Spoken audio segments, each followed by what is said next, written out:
Brenda Biondo. I'm a photographer from Colorado. I spent 10 years working in corporate communications in New York City and Washington, D.C. And then I switched to freelance writing, and I wrote about environmental and conservation issues for about 9 years. And eventually, I decided I really needed to concentrate on the photography. I'd been waiting a long time to make that my primary focus. And so about 15 years ago, I decided to stop writing and focus on the fine art photography. And that's what I've been doing ever since. And I happened to be at a local playground with my 1-year-old daughter at that point, and I was looking around me as she was playing in the sandbox, and I started thinking about, where is the playground equipment that I remember growing up with, the big metal slides and the metal climbing gyms and the wooden seesaws.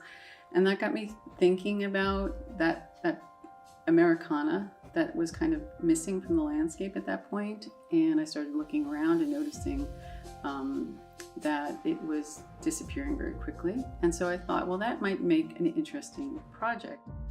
I started shooting it in a very abstract way, and there was a lot of big color and natural light, and I got very into the aesthetics of the equipment. And gradually, I did some research on the history of playgrounds, and I found out what an important part of American culture playgrounds really had. And so it gradually became this bigger, longer project than I had anticipated. Eventually it turned into a book, which is on a 5-year traveling exhibit tour right now. As much as I loved working on this project, I was very interested in looking at other topics that I had an inherent interest in. And I've always been very interested in environmental and conservation issues. And I came up with the idea of this micro-macro look, and I ended up making scanographs of native plants from Colorado. And for scanographs, I took the plants and I actually put them on a flatbed scanner and scanned them, and then worked on them on the computer. And I matched those images up with images of the landscape where these plants would be found. So these diptych images talk about open space. They talk about the landscape, and in a way where you can look at the detail, you can look at the broader view.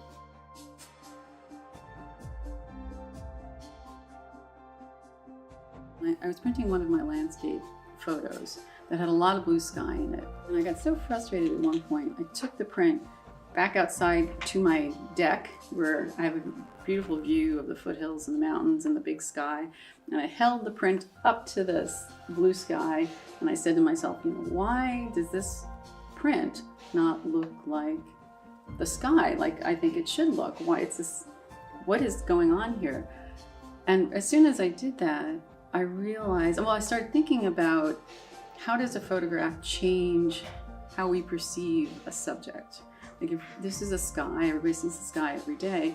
When you see it in a photograph, you perceive it differently. And why is that? And how does this piece of paper and the inks change our perception of the subject and all of that? And as I held the print up, I also noticed the changes as if the sunlight hit it, or if the shadow from the corner of the paper kind of fell on the print. And that's how the Paper Skies images started, because I thought, I'm going to look at this aspect of the landscape, the sky, and the luminous color and the light.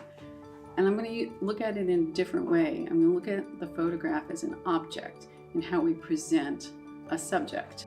What I do with the Paper Skies series is I go to my deck, I take a picture of the sky, I go downstairs in my studio, I print it out, I take the print either the same day or the following week, and go back up to my deck and I hold it up to the sky, maybe fold it, maybe cut out a piece from the middle, and I start taking pictures of the printed sky with the real sky in the background. It allowed me to put this very common everyday subject in a new context so that you could see it with fresh eyes. In moving pictures, which is the next evolution of Paper Skies, when I click the shutter, I move the paper, And so that ends up blurring that piece of paper, so those details like the edges and the texture are no longer visible, and you have this sense of motion and you have this sense of time passing.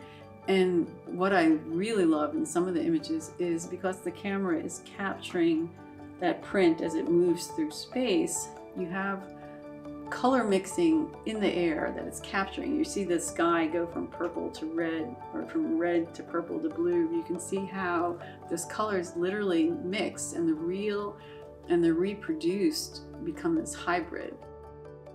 Modalities, after I'd spent a few years creating the Paper Skies and the Moving Pictures series, each time I take a picture, I'm actually I take 50 pictures, and I move the paper around, and I look at where the shadows fall and where I hold it up in the sky or lower down. So when I have a piece of paper and I'm out there trying to create a picture, I'm creating a lot of pictures, and then I have to go through them all and decide which one I like best. So I ended up deciding I was going to take all these images and combine them in grids primarily to give an idea of how many images are taken in the creation of one final image. But also, what I liked about modalities as I started playing with these outtakes was that I could work like a painter really would work, where you decide where you want to put color on your canvas, where you want to put shape. It was a different process for me that I really enjoyed, because my work has such a dialogue with painting. I love discovering still artists today that share an aesthetic, I think, that I try to accomplish. Frank Stella and Barnett Newman and Morris Lewis and Mark Rothko. And I think that's really important for photographers in general to kind of figure out what they're really interested in, what kind of touches them, what they're passionate about, but also how you're going to present that in a way that's so different than what all the other photographers are doing. Interested in the landscape, skies are I realize a really important part of the landscape, so I'm going to just focus on that aspect of things and see if I can find a way to put them, in a different context.